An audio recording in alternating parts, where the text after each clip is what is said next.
Olá, irmãos. Sejam irmãos de ideal doutrinário ou outros segmentos religiosos, pois o que realmente importa é que este nosso encontro esteja carregado de sentimentos fraternos e de desejo de que todos estejam da melhor forma possível, apesar dessa situação um tanto caótica que vivenciamos no momento atual, mas sempre confiantes no que Jesus nos garantiu, que quando duas ou mais pessoas em seu nome se reunissem, ele ali estaria, e na certeza de que os benfeitores espirituais aproveitam estas oportunidades de boa vontade da nossa parte para nos insuflar uma maior dose de serenidade, de perseverança, coragem e aumentar a nossa confiança no amor que o Pai misericordioso tem por cada um de nós. Quando nos reunimos em nome de Jesus e de nosso Pai Maior, é verdadeiramente por reconhecermos a força que nós angariamos nestes encontros, pois o Criador e mantenedor da harmonia universal sempre dirige a cada um de nós uma influência saudável e fortalecedora, e depende de cada um de nós nos banquetearmos com estas dádivas. Estejam vocês a sós ou acompanhados, se desejarem, coloquem em um recipiente com água, este elemento abençoado e imprescindível ao nosso organismo, tanto que nós ficamos mais tempo sem nos alimentarmos do que sem bebermos. Então, nestes instantes, enquanto nós falamos o Evangelho de Jesus, os benfeitores espirituais energizam esta água com fluidos terapêuticos, fortalecedores, que certamente retemperam nossas forças físicas e espiritual. Sabemos que o Pai amoroso, bom, jamais nos deixa desamparados. Tudo que nós pedirmos, se for o melhor para nós, seremos atendidos. Nenhuma oração fica sem resposta. Muitas vezes é um tanto diferente daquilo que nós gostaríamos de receber, mas certamente é de acordo com o que necessitamos e merecemos. A prece eleva o nosso padrão vibratório, o que favorece muito a nossa imunidade, tanto física quanto psíquica. E quanto maior for esta nossa elevação amorosa, maior é a irradiação que emanamos a todos aqueles que estão à nossa volta, favorecendo-os, o que é muito útil na situação que agora nós enfrentamos. Hoje conversaremos sobre o mandamento maior. Quem estuda a doutrina espírita ou já teve, mesmo que por curiosidade, o propósito de folhear o Evangelho segundo o Espiritismo, viu que são 28 capítulos, com explanações sobre questões de interesse fundamental a todos nós, porque traz um ensino moral deixado por Jesus, o nosso Mestre, um verdadeiro código de conduta a nos dirigir de forma mais enfática e rápida ao caminho da retidão, àquela porta estreita que Jesus nos disse. O caminho infalível para a conquista da felicidade tão almejada por todos nós, porque este roteiro levanta o véu erguido por equívocos quanto à vida futura. Se quisermos dar uma lida, se encontra no capítulo 11 do Evangelho. Quando Jesus diz que de maneira alguma ele veio destruir a lei ou o que disseram os profetas, mas veio dar cumprimento, falava sobre as leis divinas expressa por Moisés nos 10 mandamentos. Os 3 primeiros nos falam de maneira categórica de nossas obrigações para com Deus, o nosso Pai. E os demais falam da nossa relação com o nosso próximo dentro da família e da sociedade. Nossa submissão a Deus e nossa relação fraterna com nossos semelhantes são tão sérias que Jesus resumiu tudo isto em 2. O primeiro, amar a Deus acima de todas as coisas, de todo o nosso coração, de todo o nosso espírito e de todo o nosso entendimento. E o segundo, amar ao nosso próximo como a nós mesmos. E a baliza que nos indica para facilitar que nós façamos a coisa de uma forma correta é: fazermos aos outros exatamente da forma que gostaríamos que os outros fizessem para nós. Analisando o item 3 deste capítulo, onde Mateus nos diz que Jesus compara o reino dos céus com um rei que resolveu pedir contas aos seus servos e chama um deles que lhe devia uma quantia imensa. E como este servo não tinha como restituir, então o rei diz que ele vai ser vendido com toda a família, porque mesmo que fosse ínfima a quantia arrecadada, era algo para cobrir aquela dívida. Mas o servo pede com tanto desespero e tão veemente que o rei resolve conceder total anistia da sua dívida. Mal ele sai dali, ele encontra um outro companheiro que lhe devia a milésima parte daquilo que o rei acabara de lhe perdoar. Mas, diz o relato, que ele leva a mão à garganta desse companheiro, exigindo imediato pagamento da dívida. Como o outro não tinha como fazê-lo, ele entrega aos carrascos e ele é encarcerado. Outros servos vão até o rei e contam o sucedido. Este rei chama aquele servo que recebera aquela clemência e lhe diz que ele é muito mau e que ele agiu erroneamente, porque deixou de ter misericórdia com o companheiro como ele tivera com aquele servo. Enfim, ele foi entregue aos algozes, ficaria preso até que restituísse a quantia que devia.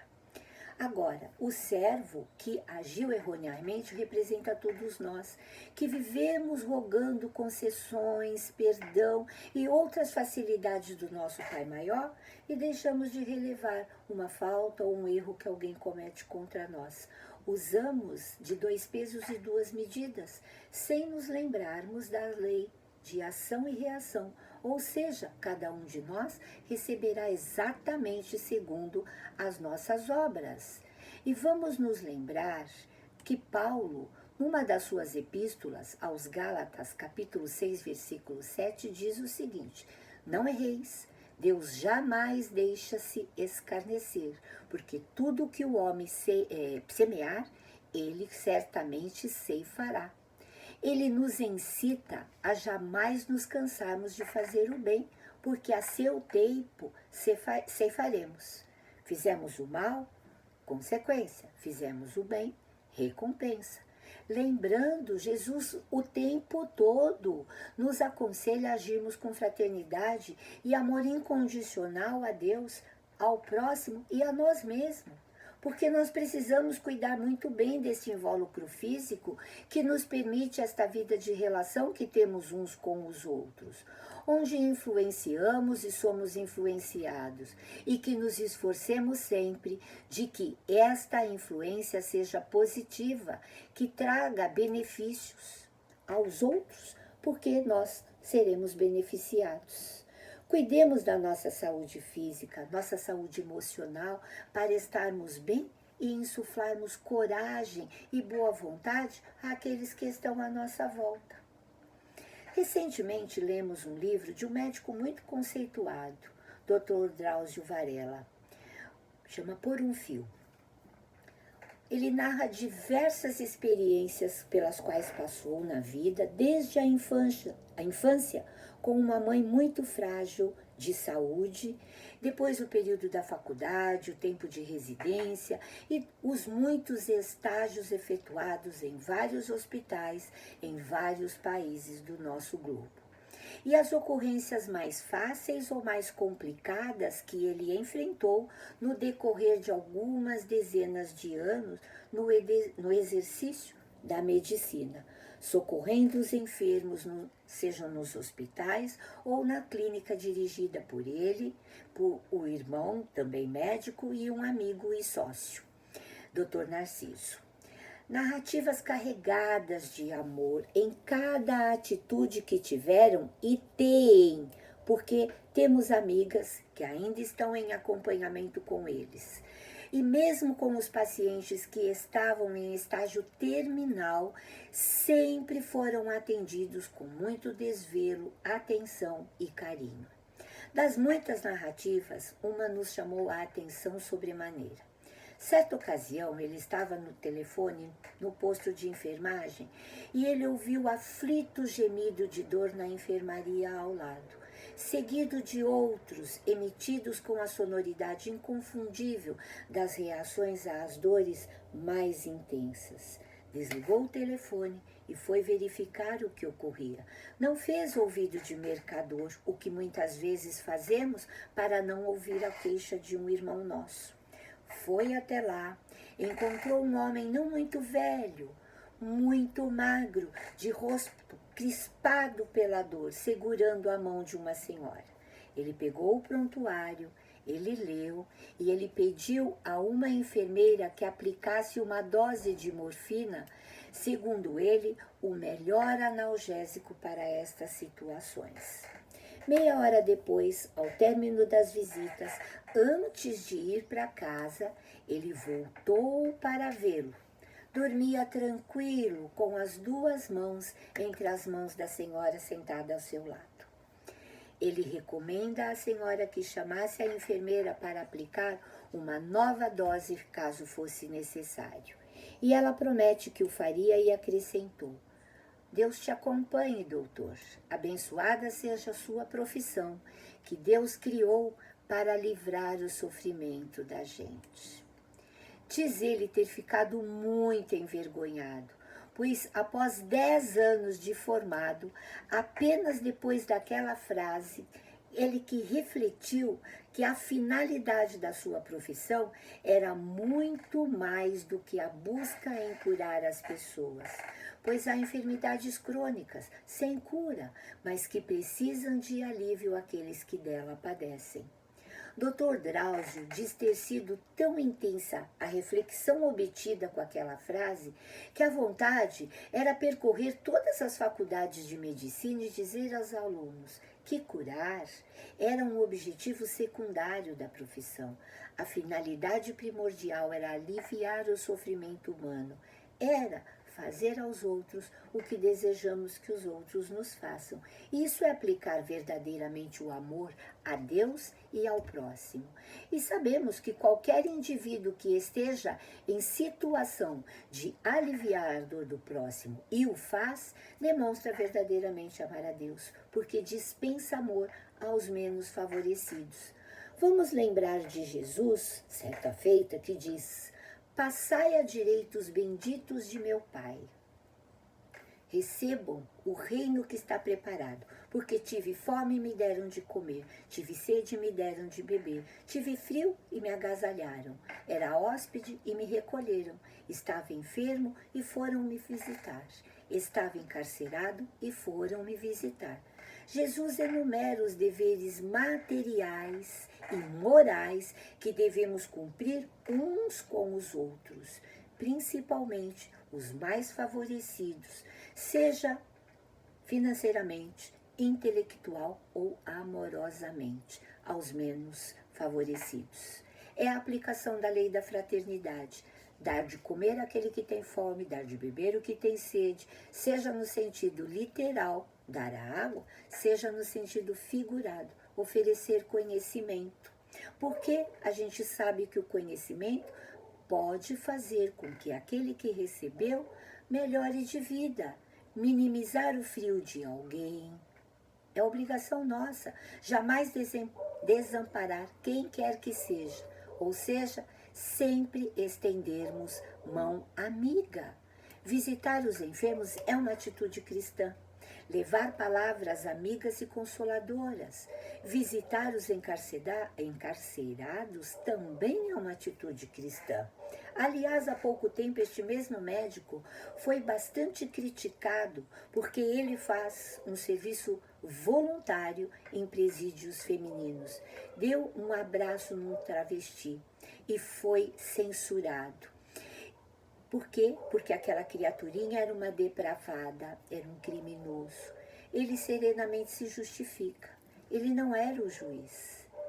Aquele réu já fora condenado, cumpria a sua pena. Ele, como médico, numa atitude cristã, lhe deu um abraço. Porque aquela criatura estava presa há mais de 13 anos e nunca recebera uma visita. Quem somos nós para realizar este julgamento? Quem nunca errou, que atire a primeira pedra, foi o que disse Jesus quando lhe apresentaram a mulher adúltera. A diferença de atitude deste médico com um outro profissional, também muito conhecido, que ao ser questionado por um jornalista qual do medicamento que ele recebera, ele omite. Ele se nega a dar a resposta. Os justos perguntaram a Jesus quando que eles fizeram tudo aquilo. E ele amorosamente responde que todas as vezes que nós agirmos com um irmão necessitado, dando-lhe préstimos, é ao próprio Jesus que nós agradamos. Claro que terá todo este valor se agirmos desinteressadamente. Claro que em todo o setor profissional há necessidade de lucro. Todos precisamos de bens materiais para suprir nossas necessidades físicas. Seja o agricultor, o motorista, o carregador, o atendente do comércio, o comerciante, o enfermeiro, o professor, o auxiliar doméstico, enfim, ficaríamos aqui o dia inteiro enumerando profissionais. Mas cada um no seu setor, servindo ao próximo, fazendo o seu melhor, demonstra amor ao Criador e às criaturas. Hoje passamos por um momento conturbado, um pouco mais complicado do que normalmente nós enfrentamos, complexo pelo intenso contágio desse vírus, mais ainda o jogo de interesse de muitos, mais a ênfase da mídia, que às vezes age de forma positiva, mas muitas vezes de forma tendenciosa. Ora, vamos recordar, sempre ocorreram cataclismas, epidemias e muitos outros obstáculos para que nós exercitemos a perseverança, boa vontade, a resignação, calma, paciência e fé no futuro. É muito importante que tenhamos calma. De que adianta a histeria, o medo? Essas atitudes farão com que tudo desapareça num passe de mágica? Precisamos de calma, e esta vem com a resignação diante da situação desagradável, enfrentada com um tanto de coragem, porque é impossível fugir, está em todo lugar. Nós temos que enfrentar com coragem, tomando os devidos cuidados. O medo, a angústia, o estresse, a revolta desarmonizam o nosso corpo físico, consequentemente, a nossa mente. Afeta muito o nosso sistema imunológico, o que será extremamente prejudicial à nossa saúde. De que adianta o pânico? Isso fará o problema desaparecer? Claro que não. Agora, para nós espíritas, por que esse pavor da morte, se nós sabemos da imortalidade do espírito que segue em outras dimensões? Claro que deixar de temer a morte de maneira alguma significa deixar de dar valor à vida. Tanto que Kardec, na Revista Espírita, de novembro de 1865, quando fala do cólera, em resposta a um equivocado leitor de Constantinopla, onde teria ocorrido mais de 70 mil óbitos naquela ocasião, e este leitor sugere que os espíritas de lá, pela crença religiosa, teriam sido preservados deste flagelo pandêmico.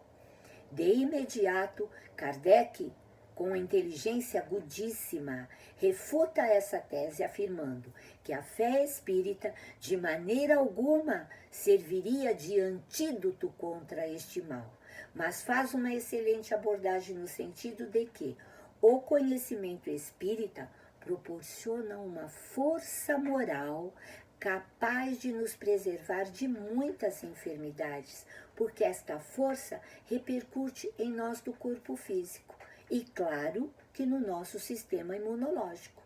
E há vários estudos que correlacionam o binômio fé-saúde, que de maneira alguma se limita à crença espírita.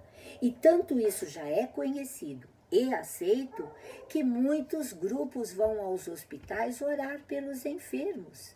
E médicos já afirmam que pacientes com fé, eles têm uma maior facilidade em alcançar melhora. Por quê? porque tem mais otimismo, o padrão vibratório é mais elevado. Kardec fala sobre o temor do desencarne quando ocorre em situação como a que enfrentamos agora, que o medo patológico por si só gera um estado emocional tão desarmonizado que repercute na nossa saúde física e mental. Isto gera ansiedade, pânico, estresse e certamente tristeza, claro, mas sem nos deixarmos abater. Kardec fala da importância da serenidade, que será vital para a nossa saúde física, emocional e espiritual.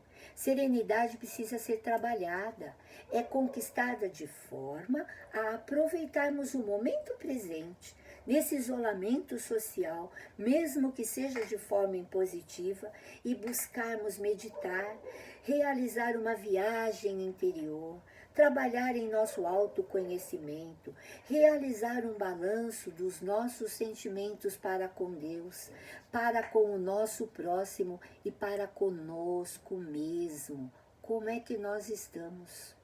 Sem atirar pedra em ninguém, presidente, governo, ou que seja lá quem for, estamos todos na mesma tempestade. É hora de confiarmos nos desígnios divinos.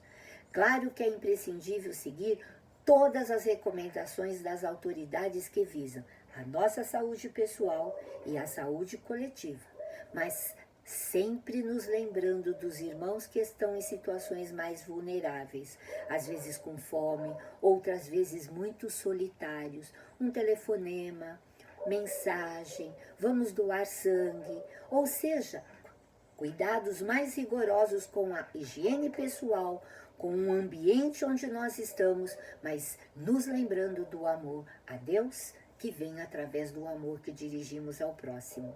Lembrando que estas considerações, elas foram dadas lá no surto de cólera, mas é perfeitamente plausível para a atualidade com esta pandemia. E hoje nós temos a vantagem ainda de uma evolução da ciência médica e de todos os recursos medicamentosos disponíveis, e mesmo dos exames laboratoriais. Nos incentiva a evitarmos mágoas, rancores, tristeza, angústia, ansiedade e sempre investirmos na brandura, amorosidade, serenidade, perdão, a fim de aumentar a nossa saúde espiritual, ainda que haja a possibilidade do corpo adoecer, pois isto é uma condição de nós, seres humanos. Muitas vezes, nem é tanto o que nos acontece e o que nos machuca, mas como reagimos diante de determinadas situações menos agradáveis ou situações mais difíceis. Isso faz toda a diferença. Vamos aceitar o inevitável e trabalharmos para ultrapassarmos os obstáculos. Realmente, demonstramos nosso amor a Deus quando cumprimos com todos os nossos compromissos familiares e sociais. Amar é o verbo que na linguagem humana sintetiza toda a lei divina. Resume inteiramente tudo o que Jesus nos ensinou e realizou. É o sentimento por excelência, aquele amor probo, aquele sol interior que nos preenche. Feliz aquele que consegue ultrapassar seu próprio egoísmo e amar incondicionalmente seus irmãos. Joana de Ângeles, através de Divaldo, nos diz que tudo que nós fizermos, façamos com muito amor, porque aquele que ama verdadeiramente desconhece as angústias da alma.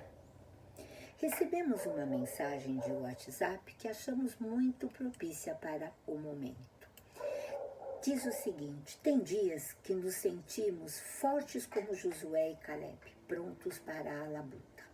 Tem dias que preferimos nos esconder nas cavernas como Elias.